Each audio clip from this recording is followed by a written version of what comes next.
Hello, world.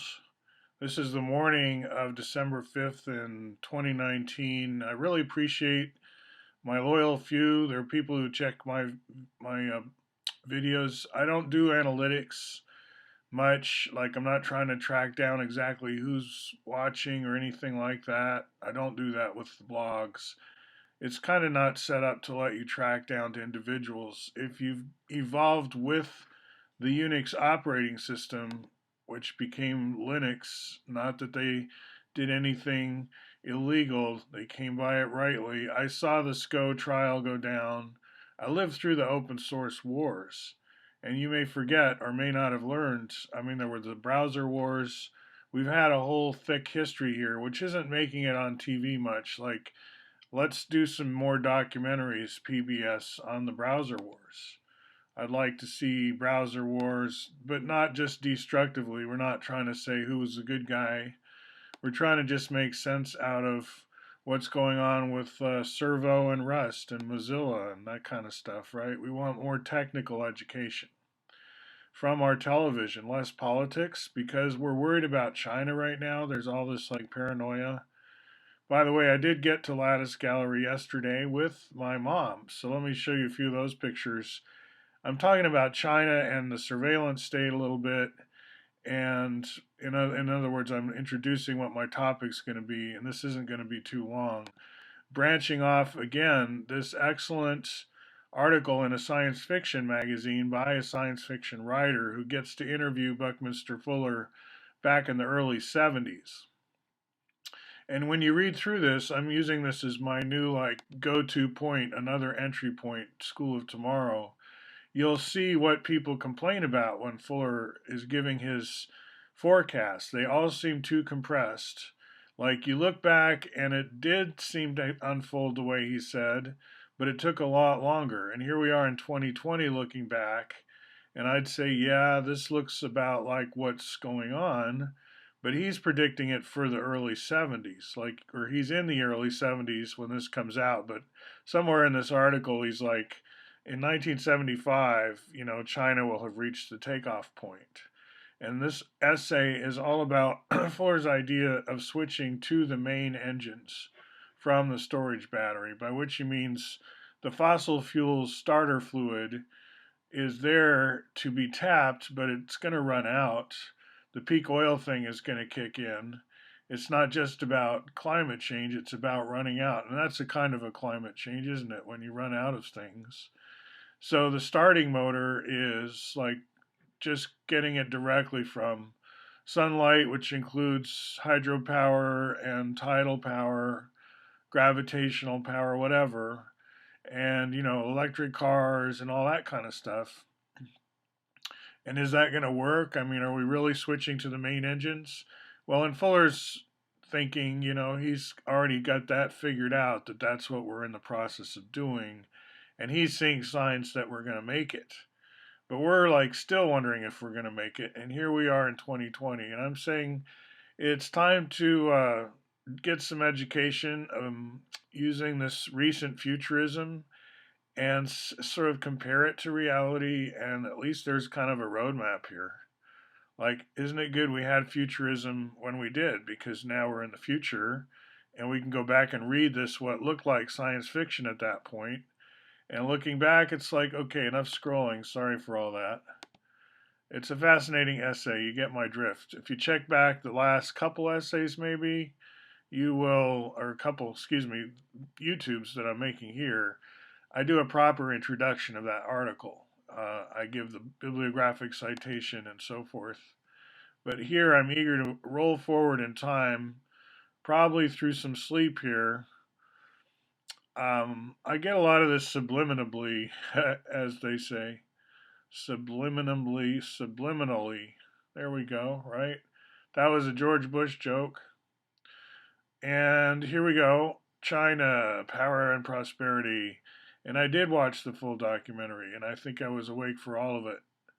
And I compare it to Fuller's essay, and it's like, what a wonderful thing that China didn't have like a total meltdown, and that the whole world survived World War II is pretty amazing. And everybody in the aftermath of World War II, millions and millions continued to die because when your infrastructure is that destroyed, it's not like you just pick up where you left off. And we all use the millions that died at that time in the aftermath of the war being declared over or whatever. Then came the real dying, right? After the soldiers are told to destroy everything and then the war is declared won, then comes the real war as people experience the consequences of the wound they have self inflicted as a species. And we go in time, we all pin the blame for all that suffering on one or another individuals. We villainize and demonize because that's how we solidify history in terms of the main characters. What's interesting about Critical Path is that there's not a lot of demonization going on in there. It's kind of a Nietzsche, post Nietzsche history of the world, in that the major players are like inanimate objects or something. It's more of a, if you could paint Critical Path as an animation, what would it look like? You know, that kind of question. I think it would make a great cartoon, with it very clear that there's kind of a fantasy bubble around us all. This is History of Beads, and I'm studying this at the headquarters nearby, and there's a lot of archives around here. Portland is a real university, the whole city, and we're always doing brain teasers. Sitting here doing brain teasers. This is in the supermarket in the bright light of day. It's like if I'm like out of control in the bar, I think people will notice because I'm in the middle of a supermarket under bright lights and surveillance cameras. So it's like China has nothing on me when it comes to being surveilled. So here's Mom and I getting out and touring Lattice Gallery. And she's been a major activist her whole life, and ways that I shouldn't tell all the stories here actually. She's got her own YouTube where she did an interview, sort of reminiscence, and there's a lot of writing about her too, but I will tell more of her story.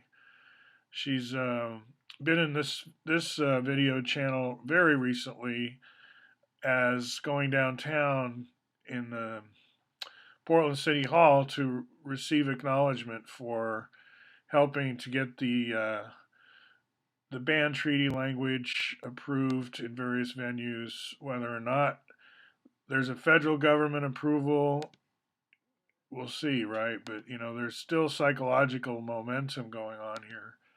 We don't always wait, is I guess kind of the moral of the tale. Like China doesn't need to wait for everybody to agree what they're doing is the best thing. I think building out infrastructure, projecting that as a Chinese way of thinking, is kind of to forget the Western heritage. Really, I've seen like Will Self interviewing. That's the name of a English guy interviewing a man, an historian who projects it on the Chinese, this idea of a world grid, as if all these high tech ideas, they're now China's fault. You know, Chick-fil-A was asking us if we wanted surveillance of our faces, right? That was a couple of years ago. When you walk into a Chick-fil-A, do you want it to tell you, hey, hi, and it knows your name and what you usually like to order? Would that be kind of too familiar? Because there might not be any people there eventually serving you, just a robot. It's like not even a human looking robot. Anyway, this was just an OSCON meetup where we talk these things over. There's a lot of social engineering that remains to be done. I'm not in denial about that. Not at all. Okay, but at least we got over the design science part, and it really does look like a lot of obsolescence is piled up around us. So what do we do in the future, Martian math, etc.? Well, if you do some homework, you'll be the one to figure that out. All right. Hope you have a great rest of your day. I'll be at Lattice Gallery this evening and say hello to some of you. Here's Carol taking off. And at the supermarket, by the way, where we went next, they always have things relating to geometry that I appreciate, like this hexapent. I always take the pictures and tell my viewers about what I found. And of course, these XYZ jacks showed up. Earlier, we've had cuboctahedra, It's been an interesting procession of curriculum related artifacts. Thank you, Fred Meyer. Talk to you later.